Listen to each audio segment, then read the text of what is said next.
Hello everyone, very very very good afternoon and welcome to Khan global studies. बहुत बहुत स्वागत है आप सभी का आज के इस सेशन में। मैं हूं आपकी इंग्लिश फैकल्टी जूही ज्ञान चंदानी और आप सभी का तहे दिल से स्वागत करती हूँ। उम्मीद करती हूँ कि आप सभी बिल्कुल स्वस्थ हैं, मस्त हैं, अपने अपने घरों में सुरक्षित हैं और एग्जाम्स की तैयारियों में बहुत अच्छे से लगे हुए हैं। और आप सभी को दिवाली की हार्दिक हार्दिक हार्दिक शुभकामनाएं। चलिए शुरू करते हैं सेशन फटाफट से। बहुत लंबा सेशन नहीं लेंगे, छोटा सा सेशन, क्योंकि त्योहार है, राइट। आप लोगों को भी त्योहार बनाना होगा, है ना। बोलोगे मैडम आज भी लेक्चर, कोई बात नहीं, थोड़ी सी पढ़ाई चलते रहनी चाहिए, है ना। ये बैच है आप लोगों के लिए एसएससी सीजीएल टीयर 1 एंड 2 दोनों के लिए है। बेसिकली फाउंडेशन बैच है ये, जो शुरू होने वाला है आपके त्योहारों के खत्म होने के बाद, मतलब छठ पूजा के बाद शुरू होने वाला है। 28 तारीख से हम लाइव जाएंगे इसमें। तो आप अगर अभी तक रजिस्टर नहीं हुए हैं, होना चाहते हैं, एग्जाम देना चाहते हैं, या आपके कोई सगे संबंधी दोस्त है, मित्र है, तो उनको भी आप जोड़ सकते हैं इसमें, ठीक है। चलिए भाई, And here we go. पहला सवाल आपके सामने है, क्या लिखा हुआ है? Select the most appropriate option that can substitute the underlined word in the given sentence, है ना। ये है आपका ऑथेंटिक। इसका आपको क्या बताना है? इसका आपको मतलब बताना है ना। सब्सटीट्यूट बोला है मतलब कि सिनोनिम की बात कर रहे हैं, है ना, कि इसको कौन सा शब्द जो है वो रिप्लेस कर सकता है। The historian verified the letter as an authentic document from the 18th century, है ना। तो authentic का मतलब क्या होता है? assumed, तो माना गया, खुद ही सोच लिया, बिना प्रूफ बिना फैक्ट के। इनएक्यूरेट यानी गलत हो गया। क्वेश्चनेबल, जिस पर प्रश्न उठाया जा सके। तो आपका आंसर यहाँ पे क्या हो जाएगा? ऑथेंटिक का जो सिनोनिम है वो होता है जेन्युइन, रियल, है ना, नेचुरल, ऑर्गेनिक, ये सारी चीजें, ठीक है। तो ये सब आपका क्या हो जाएगा? इसका सिनोनिम हो जाएगा। Let's go to the question number second. Antonym बताना है आपको हम्बल का, है ना। ये देखिए आप, क्वेश्चन नंबर सेकंड, एंटोनिम यानी कि उल्टा बताना है। किसका उल्टा बताना है आपको? इस शब्द हम्बल का। क्या हो सकता है? देखिए इसी में से, इसी सेंटेंस में से ये 4 ऑप्शंस लिए गए हैं, ठीक है। फ्रेंडली, ब्रेव, एरोगेंट एंड शाय। क्या आंसर हो जाएगा? शाय। ये टिमिड है ना, ये है आपका टिमिड। तो हम्बल यानी कि विनम्र, है ना, जो ग्राउंडेड है, विनम्र है। और उसका उल्टा क्या हो जाएगा? जो बिल्कुल ग्राउंडेड नहीं है, मतलब हवा में है, उड़ रहा है, एरोगेंट है। फ्रेंडली तो बिल्कुल नहीं होगा, ब्रेव यानी बहादुर होता है, टिमिड यानी शाय होता है। तो यहाँ पे आपका आंसर क्या हो जाएगा? एरोगेंट, है ना, कि अपने आप को थोड़ा सा ऊंचा, घमंडी मानने वाला, है ना। तो जो घमंड में है, ईगो में है, वो एरोगेंट कहलाएगा।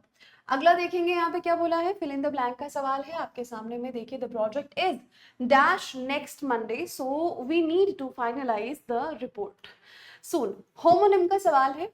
सेम तरह के आप देख सकते हैं यहाँ पे आपको homophones, basically do, due, due and duo. क्या आ जाएगा? नेक्स्ट मंडे प्रोजेक्ट ड्यू है। क्या है भाई? ड्यू है नेक्स्ट मंडे, है ना। उसके पहले करना है। डू यानी करना, एक्शन हो गया। ड्यू ओस की बूंदों को कहते हैं। ड्यू यानी डुओ यानी कि 2 लोगों के कॉम्बिनेशन को, है ना। तो आपका आंसर क्या हो जाएगा? ड्यू। Very good. अगला सवाल देखिए। ये इडियम है, मुहावरा है, एट सी, है ना। एट सी, इस मुहावरे का मतलब क्या होता है आपको इन 4 ऑप्शंस में से बताना है। आप देख लीजिए यहाँ पे क्या लिखा है। At a very distant place यानी बहुत दूर। एट सी का मतलब ये मत समझिएगा कि समुद्र बहुत दूर, नहीं। To be confused, yes, at sea, I am at sea, I am in a jam, I am in a pickle, है ना। at sixes and sevens, तो ये सब क्या बता रहा है आपको, है ना। क्या बताएगा? chaos, disorder, है ना, confusion, इसकी बात करता है, ठीक है। तो to be confused हो गया, ये है आपका आंसर। ओके, यहाँ सराउंडेड बाय पीपल नहीं होता, in a very sad depressed state भी नहीं होता आपका आंसर। अगला सवाल देखिए क्या लिखा हुआ है यहाँ पे। Select the option that will most suitably substitute the underlined part of the given sentence, ठीक। ग्रामर का सवाल। The school trip will be cancelled unless the weather improve by tomorrow morning, है ना। क्या बोला है कि ये वही वाला सवाल है, कंडीशनल, है ना। कल जो हमारी स्कूल ट्रिप है कैंसिल हो जाएगी अगर, है ना, हमारी स्कूल ट्रिप जो है वो कैंसिल हो जाएगी अगर मौसम कल तक जो है सुधरता नहीं है। तो यहाँ पे हम यूज करते हैं क्या? Simple present tense. इसीलिए इम्प्रूव नहीं, इम्प्रूव्स हो जाएगा, क्योंकि द वेदर आपका सब्जेक्ट है। तो उसके हिसाब से क्या लिखेंगे? ये नहीं आएगा, हैज बीन तो होगा ही नहीं, ईडी फॉर्म आएगा नहीं, ये होगा डी, है ना। Answer is D. अगला सवाल देखेंगे। Select the most appropriate option that can substitute the underline segment again, है ना. Alvina is prone of forgetting her keys, so she keeps a spare set at work, है ना. अब क्या बोल रहा है कि अल्वीना इज प्रोन ऑफ, यहां पर ही गलती है क्योंकि प्रोन के साथ पहली बात तो आप टू लगाते हैं, प्रोन टू, उसके बाद आप V4 फॉर्म यानी कि जिसको हम कहते हैं जेरेंड फॉर्म ये लगाते हैं, तो वो लगा हुआ है, ठीक है. बट ये ऑफ गलत है, प्रोन के साथ क्या हो जाएगा, टू होता है. प्रोन विथ गलत, इन गलत, एट गलत, प्रोन टू, है ना. Alvina is prone to forgetting मतलब अक्सर वो भूल जाया करती है ना. She is kind of addicted to, prone to कहते हैं ना, वैसा ही. चलो अगला सवाल देखो. Select the most appropriate option that can substitute the underline segment. देखो ये आपका मुहावरा है, इस मुहावरे का मतलब बताना है. After working on the project for 12 hours straight they decided to call it a day. Call it a day, इसका क्या मतलब होता है, let's see. To leave the project, कि प्रोजेक्ट को छोड़ दो, नहीं. Declare the work is a failure, बिल्कुल नहीं, फेलियर की बात ही नहीं है. To stop working, yes. Straight 12 घंटे काम करने के बाद उन्होंने बोला भैया आज का हो गया, बस अब काम को खत्म करो, है ना. तो ये क्या हो गया आपका, to stop working. To continue working, बिल्कुल नहीं. अंटिल मिडनाइट, इसके लिए तो हम कहते हैं ना burn the midnight oil, right. तो यहाँ पे आंसर है सी. नेक्स्ट क्वेश्चन गाइस, यहाँ पर देखिए फिल इन द ब्लैंक का ही सवाल है, होमोनिम का सवाल है फिर से. The jury's decision was considered dash by both parties involved in the dispute, है ना. तो jury's decision was considered far, दूर की बात नहीं है. fair यानी ये तो आपका बस का भाड़ा, रेल का भाड़ा जो कहते हैं वो होता है. fur यानी कि जो फरी एनिमल्स होते हैं, बाल होते हैं, कुशनी बाल होते हैं जिनके, जैसे फरी डॉग हो गया, फरी रैबिट हो गया, वैसे.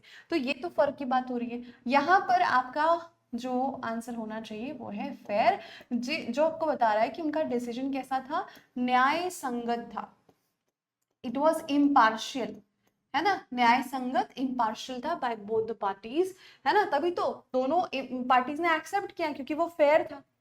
अगला फिल इन द ब्लैंक का सवाल है, आपको बताना है कि ये ब्रैकेटेड पार्ट को क्या रिप्लेस कर सकता है यहाँ पे, है ना. कैन बेस्ट रिप्लेस लिखा है, मतलब कि ये सिनोनिम की ही बात हो रही है, ठीक है. सीमा chose to dash from eating sweets while training for the marathon, है ना. abstain यानी दूर रखना अपने आप को, क्या करना, abstain यानी होता है अपने आप को किसी चीज से दूर रखना, है ना, डिस्टेंस पे रखना. तो ये क्या हो जाएगा, सेटिस्फाई तो नहीं होगा, संतुष्ट करना. कंपीट करना, प्रतिस्पर्धा में कंपीट करना यानी कि प्रतियोगिता में हिस्सा लेना, ये भी नहीं होगा. इन्वॉल्व होना नहीं, रिफ्रेन करना, to stop oneself from doing something, है ना. To stop oneself from doing something, है ना. तो ये है बेस्ट रिप्लेसमेंट किस चीज की, एब्स्टेन की. Correct, very nice. चलो अगला सवाल देखो आप यहाँ पे. Select the incorrectly spelled word, क्या लिखा हुआ है ध्यान से देखेंगे आप. कंस्ट्रक्शन, फ्यूजिटिव, परसर्व, परसीवियर जिसको हम कहते हैं, और कैचअप. अरे भैया ये जो कैचअप है ना, कि केचाप लिखा है, ये गलत है. टोमेटो केचप, है ना. हिंदी में हम कहेंगे इसको क्या, टमाटर की बोतल वाली चटनी, है ना. ये रहेगा केचप आपका आंसर. तो यहाँ यू आएगा, ए नहीं आएगा, ये है स्पेलिंग गलत इसकी. Select the grammatically incorrect sentence, ऐसा सेंटेंस जो ग्रामेटिकली इनकरेक्ट है वो आपको बताना है. यहाँ पे देखिए कौन सा गलत है. Raju hardly smiled during the meeting, fair, कि उसने ना के बराबर स्माइल की, डिडंट स्माइल, ठीक है. Raju quite smiled during the meeting, ये क्या सेंस हुआ भाई, क्वाइट स्माइल, ये तो यहाँ पे कोई तालमेल ही नहीं है. बेरली, हार्डली ठीक है. राजू सेल्डम स्माइल्ड, ये भी ठीक है, तीनों नेगेटिव. ये क्वाइट क्या हो गया भाई, ये तो यहाँ पे इनकरेक्ट है. क्वाइट स्माइल्ड, है ना, ये तो यहाँ पे बिल्कुल नहीं आ सकता. ये तीनों का सेंस बिल्कुल सही है. जो यहाँ पे आपका आंसर होगा वो क्या होगा, वो ये वाला होगा, कि जो इनकरेक्ट स्टेटमेंट है वो आपका ये है ना, क्वाइट नहीं आएगा यहाँ पे. ओके जी. चलिए अगला सवाल आपके सामने में देख सकते हैं, ये है स्पॉटिंग एरर का सवाल. और स्पॉटिंग एरर के सवाल में देखिए क्या लिखा हुआ है. What does he thought about the new scheme, बहुत सिंपल। जब भी आपके पास में है ना, आपको बताया हुआ है D3V1, ये फॉर्मूला है। अब ये D3 क्या है, डू, डज या डिड। अगर ये हेल्पिंग वर्ब्स हैं तो इसके साथ में आपको वर्ब का हमेशा बेस फॉर्म लगाना होता है। आप इसके अलावा कोई भी और फॉर्म इसके साथ नहीं लगा सकते, ना ही आप वर्ब का सेकेंड, थर्ड, फोर्थ कोई फॉर्म नहीं लगा सकते, है ना। आपने क्या करना है, सिर्फ उसका फर्स्ट फॉर्म लगेगा। दैट मीन्स ये जो थॉट है क्या हो जाएगा, थिंक हो जाएगा। बेस फॉर्म की बात कर रहे हैं, तो प्रॉब्लम कहाँ पे है, प्रॉब्लम यहाँ पे है। ओके चलिए अगले सवाल पे मूव करते हैं, ध्यान से देखिए।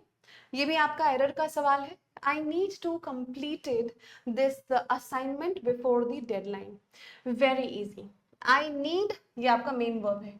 टू कंप्लीटेड ये हो गई गड़बड़, कि टू जो है ना अपने साथ, मतलब कि हम बात कर रहे हैं इन्फिनेटिव की, वर्ब का बेस फॉर्म लेता है ये।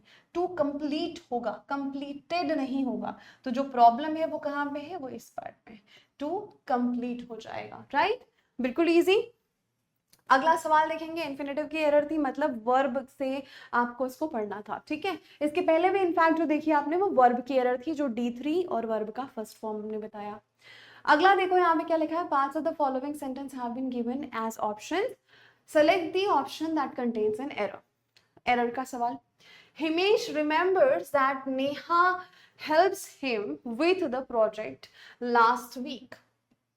लास्ट वीक बोल रहे है ना, तो अब यहाँ पर प्रॉब्लम किधर आएगी, लास्ट वीक की बात कर रहा है तो ये पास्ट की बात हो रही है। तो पास्ट की बात हो रही है तो आप देखो इस फ्रेज के बाद में ये जो है ये गड़बड़ हो गया। हेल्प्स नहीं होना चाहिए, होना चाहिए हेल्प्ड, क्योंकि हम बात किसकी कर रहे हैं, पास्ट की कर रहे हैं। तो दैट के बाद वाला फ्रेज जो है आपका ये पूरा है ना, ये जो क्लॉज है, नेहा हेल्प्स हिम हो जाएगा, Neha helped him with the project last week, है ना। तो हिमेश रिमेंबर्स दैट। ओके तो यहाँ पे है गलती। अगला सवाल देखेंगे। हाँ, अगला सवाल है आपके सामने में, ये select the most appropriate synonym. ये सीधे सीधे आपको बोला समानार्थी बताओ। विशियस का है ना, विशियस डेंजरस, ठीक है। चलो भाई, डाइवर्स यानी कि बहुत अलग अलग, वैरायटी वाला, वेरियस हो जाएगा। डाइवर्स अलग अलग, ठीक है, डिफरेंट। कीन यानी ईगर, एक्साइटेड, एंथुजियास्टिक, ये भी नहीं होगा। ईगर का मतलब ये विशेष और ईगर में कोई तालमेल नहीं है। एनर्जेटिक, फुल ऑफ एनर्जी, ठीक। तो यहाँ पर आपके सामने एक ही शब्द बचता है एंड दैट इज क्रूअल। विशेष का मतलब ही क्रूअल होता है, ठीक। विशेष इज व्हाट, क्रूअल ओनली, ठीक। सिनोनिम की बात की तो सिनोनिम बता दिए भाई। अब आ जाओ एंटोनिम पूछा है। एंटोनिम किसका पूछा है, जो अंडरलाइन वर्ड है। Meera was reticent to share her opinion during the meeting. She was reticent मतलब क्या थी वो, बहुत कम बात। रेटिसेंट किसको कहते हैं, वह जो कम बात करता है ना। तो मैं इसको लिख देती हूँ कम बात करने वाला, कम बात करने वाला। अब इसका हमें क्या बताना है, हमें बताना है उल्टा। तो वाइज बुद्धिमान हो गया, कॉमिकल कॉमेडी से रिलेटेड है। क्वाइट तो बिल्कुल इसका सिनोनिम हो जाएगा, है ना, चुपचाप, क्वाइट, है ना। अब इसका उल्टा पूछा है तो कम बात करने वाले का उल्टा होगा ज्यादा बात करने वाला, टॉकेटिव, बातूनी। मिल गया भाई जवाब, बातूनी, टॉकेटिव, गैरुलस, है ना।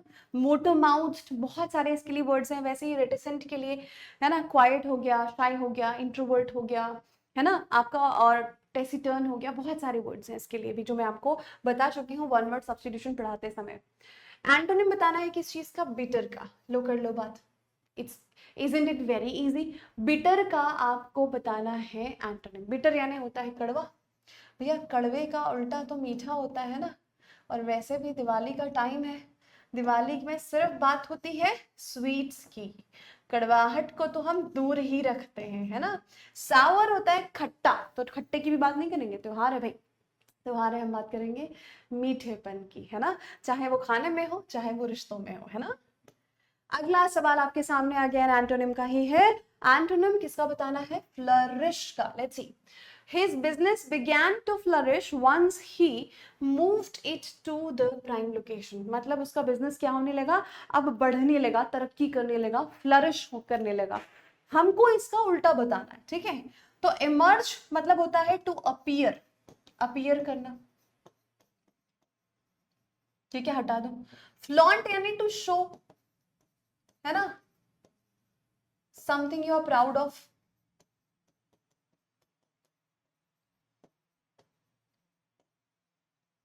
ठीक है। दिखाना, दिखावा, दिखावा नहीं करना, दिखाना, फ्लाउंट का, something you are proud of, है ना।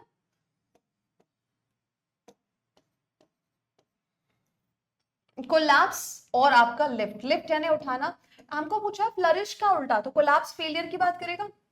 ये जो है कोलैप्स शब्द, ये फेल होने की, गिरने की, गिरना या एक तरीके से फेल होना, उल्टा हो जाएगा। फ्लरिश करना है, तरक्की करना, आगे बढ़ना, और ये फेल होना तो पीछे हटना होता है, पीछे होना होता है ना। तो ये कोलैप्स आपका आंसर हो जाएगा। अगला सवाल देखिए, ये आपका सवाल है वन वर्ड सब्स्टिट्यूशन का। Select the most appropriate option that can substitute the underlined word in the given sentence. My grandmother is known for her practice of helping the poor and those in need. तो ऐसी practice जिसमें आप लोगों की मदद करते हैं, poor की मदद करते हैं, जरूरतमंद की मदद करते हैं, तो ऐसे व्यक्ति को हम क्या कहते हैं, या ऐसी प्रैक्टिस को हम क्या कहते हैं, ठीक है। रियलिज्म वास्तविकता की बात कर रहा है, कॉन्टेम्पररी समकालीनता की बात करेगा, तो हम यहाँ पर वास्तविकता की बात नहीं कर रहे, समकालीनता की बात नहीं हो रही है ना।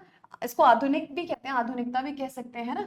फिलांथ्रोपी, हॉस्टिलिटी, हॉस्टिलिटी तो दुश्मनी होती है भाई, तो हम यहाँ पर हेल्प करने की बात कर रहे हैं, और जहां दुश्मनी होती है वहां हेल्प नहीं होती, तो ये आपका एक ही शब्द है, दैट इज फिलांथ्रोपी, परोपकारिता, है ना। फिलांथ्रोपी परोपकारिता, दूसरों की मदद करना, दूसरों का भला करना, दूसरों की जरूरतमंद की मदद करना बेसिकली, है ना, उसको कहेंगे। अगला सवाल आप देखिए क्या लिखा है, फिर से वही सब्स्टिट्यूशन का ही है, one word substitution. He worked as a person who rides horses in races at the local race track. तो ऐसा व्यक्ति जो घुड़सवारी करता है, घुड़सवारी रेस में करता है, मतलब हॉर्स राइडिंग तो करता ही है बट वो रेस में पार्टिसिपेट करता है ना। तो वो क्या हो जाएगा, उसको हम कहते हैं भाई ये जॉकी, ठीक है, उसको हम ये कहते हैं। Calligrapher, the art of writing beautifully, one who rights beautifully is the calligrapher. Versatile मतलब बहुमुखी कहते हैं इसको, है ना। क्या होता है ये, बहुमुखी, बहुत सारी चीजों में स्किल्ड, प्रोफिशिएंट, है ना। स्कल्प्टर, मूर्तिकार को कहा जाएगा एक तरीके से, है ना, जो स्कल्पचर्स बनाता है, ठीक है, जो स्कल्पचर्स बनाता है वो कहा जाएगा। अगला सवाल क्या लिखा हुआ है भाई, यहाँ पे ध्यान से देखेंगे हम। 5 the following sentence have been given as option, select the option that contains a spelling error. Spelling error का सवाल है, ध्यान से देखेंगे। Shahina spoke swiftly, sorry, Shahina spoke softly lest she wakes the sleeping baby. अच्छा, यहाँ पर गलती क्या है पता है आपको, क्योंकि लेस्ट शब्द का इस्तेमाल हुआ है, आपको यहाँ पे इसको वेक करना पड़ेगा, वेक्स नहीं, है ना। ये क्या हो जाएगा, वेक। अब देखो लेस्ट के साथ दो ही पॉसिबिलिटी होती है, lest she should wake the baby, एक तो आप ये लगा सकते हैं, है ना, या तो ये हो सकता है, और अगर आप पे शुड नहीं लिखा है कोई दिक्कत नहीं है, आप सिर्फ बेस फॉर्म लिखेंगे, एस नहीं आएगा यहाँ पे, है ना, सिर्फ बेस फॉर्म। तो प्रॉब्लम कहाँ पे हो गई, यहाँ पे हो गई, है ना, ये वाले पार्ट में। तो ये है आपका गड़बड़ वाला एरिया। अगला देखेंगे, antonym of the word contaminate का antonym. She was careful not to contaminate the sterile equipment in the operation theatre. जो ऑपरेशन थिएटर में जो ऑलरेडी सैनिटाइज्ड स्टेराइल आपके वो थे, इक्विपमेंट रखे हुए थे, उनको कंटामिनेट नहीं करना था, दैट मीन्स पल्यूट, है ना, impure, to make something impure. ये क्या होता है, टू मेक समथिंग इम्प्योर, ठीक, तो किसी को अशुद्ध करना, है ना। कन्वर्ट यानी चेंज करना, कैरेक्टराइज यानी विशेषताएं बताना, कंफाउंड कंफ्यूज हो जाएगा, क्लेंस करना। आप देखो यहाँ पे क्या हो जाएगा, कंटामिनेट करना यानी कि होता है आपका पल्यूट करना, और उसका उल्टा हो जाएगा क्लेंस करना। तो किसी चीज को इम्प्योर करना और फिर उसको प्योर करना, मतलब उल्टा क्या हो जाएगा, प्योर। इम्प्योर करने का उल्टा प्योर करना, साफ करना, क्लेंस करना होगा, सिंपल है। कंटामिनेट का उल्टा क्लेंस हो गया। अगला सवाल देखिए क्या लिखा है इसमें, करेक्ट स्पेलिंग बतानी है, okay ji. The phone call was an unwelcome interruption during, एक ही शब्द दिया है, इसकी करेक्ट स्पेलिंग क्या होगी? देखो भैया, डबल पी तो नहीं आता है ना, डबल यू भी नहीं आता है, डबल पी भी नहीं आता है, ऊपर भी गलत दिया है। अब यहाँ पे इंटरप्शन में भैया कौन सी स्पेलिंग गलत? इंटरप्ट करना है ना, और इंटरप्शन। जल्दी से देखो और बता, वीडियो पॉज करके आपको सारे वर्ड्स को, सारे सेंटेंसेस को बनाना है भाई, है ना। तो यह क्या हो जाएगा? इंटरप्शन। बोलो भाई जल्दी से, क्विकली, छेती छेती आप लोग वीडियो को पॉज करेंगे और पॉज करने के बाद जो है हर एक सवाल का आंसर करेंगे भाई, है ना। हर एक सवाल का आपको क्या करना है? आंसर करना है, ठीक है भाई। बहुत बढ़िया। यहाँ पे ना डबल पी आएगा आपका, ना डबल यू आएगा, ना ही आपका एक आर से काम चलेगा। तो आपका आंसर क्या है? B, interruption. इंटरप्शन है ना, आर 2 बार आएगा, ना यू ना पी। ठीक, चलिए भाई अगला सवाल देखेंगे। यहाँ पे क्या लिखा हुआ है? फिल इन द ब्लैंक का सवाल है। इडियम क्या बोला है? Based on the situation in the sentence select the most appropriate idiom. The reaction of the politician to the trivial incident, मतलब छोटा सा इंसिडेंट था, turned it into a dash। क्या था? पॉलिटिशियन का रिएक्शन था किस चीज पे? छोटी सी चीज, छोटे से इंसिडेंट पे, और वो क्या हो गया? बात बड़ी हो गई। कुछ तो यही कहा जा रहा है इसमें कि बात बहुत ज्यादा फिजूल में छोटी सी बात का पतंगड़ बन गया। सेव पेयर ऑफ हैंड्स, मतलब जिस पर आप रिलाई कर सकते हैं, जिस पर आप भरोसा कर सकते हैं,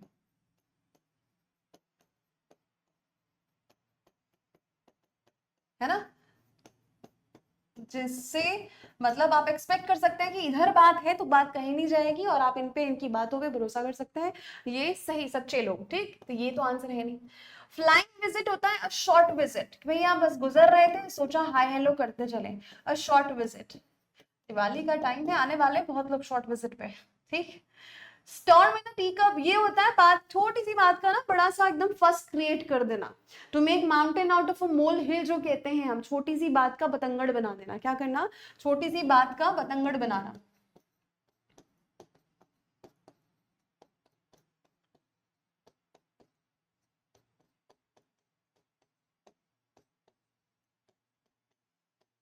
बनाना, ठीक, ये हो गया। कैटनैप, एक शॉर्ट झपकी लेना कहते हैं ना, एक छोटी सी झपकी, झपकी लेना है। शॉर्ट स्लीप हो सकता है, एक रेस्ट कर लेना है ना, थोड़ा सा रेस्ट कर लेना, झपकी लेना, शॉर्ट स्लीप कह सकते हैं इसको। तो आपका आंसर क्या हो गया? ये हो गया storm in a tea cup. Let's see, select the most appropriate synonym of the given word. ये है आपका फ्लिम्जी। फ्लिम्जी का आपको पर्यायवाची यानी कि सिनोनिम बताना है। लेट्स सी, फिक्टिशियस होता है काल्पनिक, तो ये तो आंसर नहीं होना चाहिए, नो। फास्टिडियस मतलब मेटिकुलस होता है ना, very much, too much concern about the details. क्या होते हैं ये? Too much concerned about the details, जिनको आप आसानी से ना खुश नहीं कर सकते, जिनको खुश करना बहुत मुश्किल होता है। Concerned about the details. Fragile, easily breakable, जिसको हम कहते हैं भंगूर, जो आसानी से टूट जाए। और फॉल्सहुड, अच्छा flimsy, okay okay okay okay, यही तो आंसर है आपका। फ्लिम्जी यानी भी वीक होता है, फ्रैजाइल भी वीक हो गया एक तरीके से, तो ये आपका आंसर हो गया। फॉल्सहुड झूठ को बताता है ना, फ्लिम्जी यानी वीक को बताएगा, ये है वीक। इजीली ब्रेकेबल, फ्रैजाइल भी वीक ही होता है एक तरीके से, है ना। तो फ्रैजाइल एंड फ्लिम्जी आपका क्या हो गया? सी इसका आंसर हो गया। ओके जी, फाइन। सो ये रही आज की क्लास, छोटा सा क्विक सेशन, मैंने कहा था क्विक सेशन ही होगा, बट मैं आपसे रिक्वेस्ट करूंगी जितने भी लोग देखे हैं, है ना, या देखेंगे इस वीडियो को, क्या करना है उनको? रुकना है, पॉज करना है, आंसर मार्क करना है, उसके बाद आगे बढ़ना है, ठीक है। सो दिवाली मनाइए, अच्छे से मनाइए, है ना, अपने घर वालों के साथ मनाइए, बहुत सबके साथ मिलजुल कर मनाइए। आपसी जो छोटी मोटी रंजिशें हैं उनको भूल जाइए और खुशियाँ बांटिए, खुशियाँ बांटिए और खुशियाँ बांटिए। Have a safe Diwali. Have a wonderful, wonderful, wonderful Diwali. Happy Diwali, guys. Thank you so much.